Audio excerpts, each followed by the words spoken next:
खरं तर तिसरा दिवस उजडण्याची आवश्यकता यायलाच नव्हती पाहिजे, परंतु या मायबाप सरकारला आता निर्दयी म्हणावं की इतर काय म्हणावं हे मला सुचत नाहीये।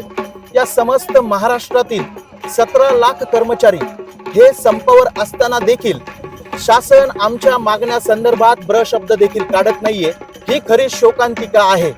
आज त्याचाच निषेध म्हणून ज्या पद्धतीने आपल्या घरावर कुलदेवतेचा कोप झाल्यानंतर आपण देवाला साकडं घालतो आणि त्याचा जागर करतो, त्याच पद्धतीने या मायबाप सरकारने, या मायबाप शासनाने आमच्यावर कोप केला, म्हणून आम्ही त्याचा जागर आज घालतोय।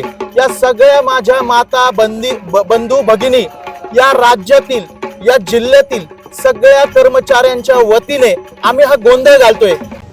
आज आम्ही या कलेक्टर ऑफिसच्या प्रांगणात जागरण गोंधळाचा जो घाट घातलाय आमच्या संघटनेच्या वतीने, तर त्याच्या मार्फत आम्ही आमचा आक्रोशच सरकारपर्यंत पोचवायचा प्रयत्न करतोय।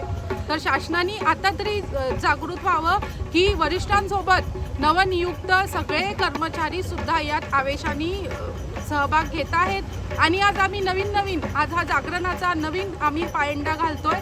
आम्ही आई भवानीला, आमच्या छत्रपती शिवरायांना आणि आमच्या भारत मातेला सुद्धा आवाहन केलं आहे की आमचा हा संप यशस्वीरित्या पार पाडावा।